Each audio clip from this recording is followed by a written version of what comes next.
حکیم لقمان کی اپنے شاگرد کو 15 بہترین نصیحتیں۔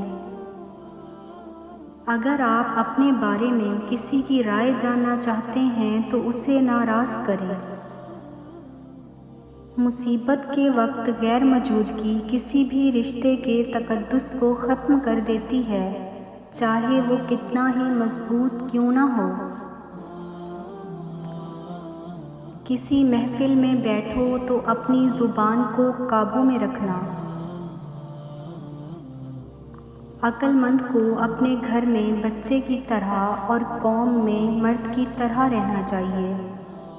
جو بات دشمن سے پوشیدہ رکھنا چاہتے ہو وہ بات دوست سے بھی پوشیدہ رکھو، ہو سکتا ہے کبھی وہ تمہارا دشمن ہو جائے۔ جہاں تک ہو سکے لوگوں سے دور رہنا تاکہ تیرا دل سلامت اور نفس پاکیزہ رہے۔ نافہم عورتوں پر کبھی بھروسہ مت کرنا۔ اگر کوئی کام کسی کے سپرد کرنا ہو تو وہ کسی عقل مند انسان کے سپرد کرنا۔ اگر عقل مند میسر نہ ہو تو اسے خود سر انجام دو۔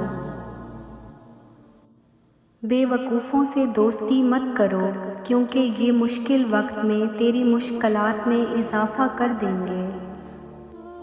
میں نے لوہا اور پتھر سب اٹھائے لیکن قرض سے زیادہ بوجھل چیز کوئی نہیں اٹھائی، اس لیے اپنی زندگی میں جتنا ہو سکے قرض سے بچنا۔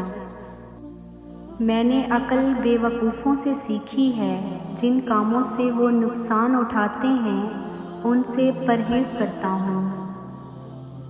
غصے کی حالت میں ہمیشہ سچ بولا جاتا ہے۔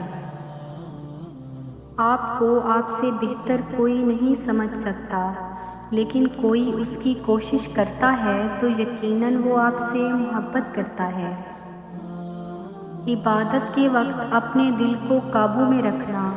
جب دسترخوان پر بیٹھو تو اپنے پیٹ کو قابو میں رکھنا۔ کسی کے گھر جاؤ تو اپنی آنکھوں کو قابو میں رکھنا۔ حکیم لقمان سے پوچھا گیا سب سے بڑا عالم کون ہے؟ جواب دیا جو دوسروں کے علم کے ذریعے اپنے علم میں اضافہ کرتا ہے۔ اکثر لوگوں کے جب مقصد ختم ہو جاتے ہیں تو ان کا ضمیر جاگ جاتا ہے، جب تک مفاد رہتا ہے ضمیر بھی سویا رہتا ہے۔ ہم وہ سارے کام پہلے کر لینا چاہتے ہیں جو ہمارے نفس کو پسند ہیں، اور وہ سارے کام زندگی کے آخری حصے کے لیے چھوڑ دیتے ہیں جو اللہ کو پسند ہیں۔ حکیم لقمان کی اپنی بیٹی کو 10 اہم نصیحتیں۔ اگر تم چاہتی ہو کہ تمہاری اولاد نیک ہو، خاوند سے ہمیشہ رزق حلال کا تقاضا کرنا۔ اگر تم خاوند کے گھر میں خوش رہنا چاہتی ہو تو غیروں کی بات پر دھیان نہ دینا۔ عورت کے ہمدرد صرف 4 ہیں: باپ، بھائی، شوہر اور بیٹا۔ باقی کسی سے ہمدردی کی امید عورت کے لیے خطرناک ہے۔ شوہر کے رازوں کو ظاہر نہ کرنا، یعنی گھر کی بات کو گھر تک رکھنا، باہر کسی غیر سے مت کرنا کہ یہ تم دونوں کی جدائی کا سبب بن سکتی ہے۔ ہمیشہ خاوند کے مال کی حفاظت کرنا، یعنی اس کو اپنا مال سمجھنا اور اسے صحیح جگہ خرچ کرنا، فضول خرچی سے بچے رہنا۔ کوشش کرنا کہ تجھ سے خاوند کی مرضی کے خلاف کوئی بات سرزد نہ ہو۔ اگر غلطی سے ہو بھی جائے تو غلطی کی تلافی کی بھرپور کوشش کرنا۔ اگر تم چاہتی ہو تمہاری زندگی اچھی گزرے، ہمیشہ صدقہ کرتی رہنا۔ اگر تم چاہتی ہو خاوند ہمیشہ محبت کرے تو ہمیشہ صاف ستھری رہنا۔ اگر تم چاہتی ہو میرا گھرانہ سب سے اعلیٰ ہو تو بچوں کی اچھی تربیت کرنا۔ دولت تقسیم کی جائے تو کم ہوتی ہے، علم بانٹا جائے تو بڑھ جاتا ہے۔ بچپن کا علم پتھر کی لکیر ہوتا ہے۔ حکمت اور دانائی مفلس کو بادشاہ بنا دیتی ہے۔ وقت کی اگر قیمت ہے تو اس کا صحیح استعمال ہے۔ ہر قسم کے طبقے کے لوگوں کو پہچانو اور ان کے ساتھ مناسب برتاؤ کرو۔ ہر شخص کو اس کے ہنر اور جوہر کے مطابق جگہ دینی چاہیے۔ میں نے زندگی میں 300 سال مختلف دواؤں سے لوگوں کا علاج کیا، لیکن اس طویل تجربے کے بعد میں نے سیکھا کہ بہترین دوا محبت اور عزت ہے۔ کل کی سوچ کو غلط سمجھ کر انسان آج کی سوچ پر ناز کرتا ہے۔ آنے والے کل میں یہ سوچ بھی غلط ہو سکتی ہے۔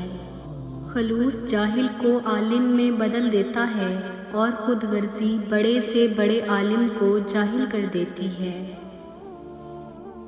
سست اور کاہل آدمی سے دور رہنا بہتر ہے۔ تمہارا غصہ تمہارے دشمن سے بھی بڑا دشمن ہے۔ احمق شخص کے لیے نصیحت کا سننا اتنا ہی مشکل ہے جتنا بوڑھے شخص کے لیے پہاڑ کی چڑھائی چڑھنا۔ جانور جب بھوکا ہو یا خطرے میں ہو تو انتہائی خطرناک ہوتا ہے، جبکہ انسان کا پیٹ بھرا ہو اور طاقتور ہو تو انتہائی خطرناک ہوتا ہے۔ موت ایک کھلا راز ہے، کھلا اس لیے کہ ہر شخص جانتا ہے کہ موت ہر حال میں آنی ہے، اور راز اس لیے کوئی بھی نہیں جانتا کب، کہاں اور کیسے۔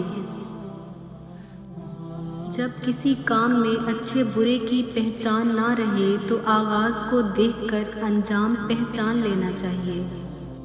حکیم لقمان سے پوچھا گیا کہ موت سے زیادہ تکلیف دہ لمحہ بھی کوئی ہے؟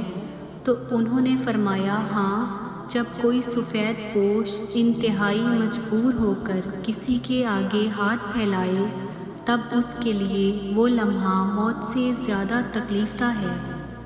حکیم لقمان کے سوالات پر عقل، شرم اور محبت کے جوابات سن کر آپ بھی حیران ہو جائیں گے۔ کہتے ہیں کہ حکیم لقمان کے پاس جب عقل آئی تو انہوں نے پوچھا، تم کون ہو اور کہاں رہتی ہو؟ عقل نے جواب دیا، میں عقل ہوں اور انسان کے سر میں رہتی ہوں۔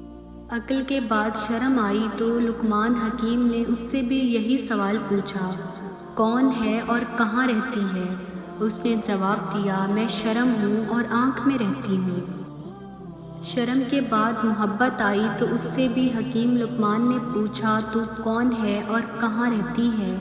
اس نے جواب دیا، میں محبت ہوں اور انسان کا دل میرا مسکن ہے۔ محبت کے بعد تقدیر تو اس سے بھی یہی سوال کیا کہ تو کون ہے اور کہاں رہتی ہے؟ تقدیر کہنے لگی، میں تقدیر ہوں اور انسان کے سر میں رہتی ہوں۔ لقمان نے کہا، وہ تو عقل کا نشیمن ہے۔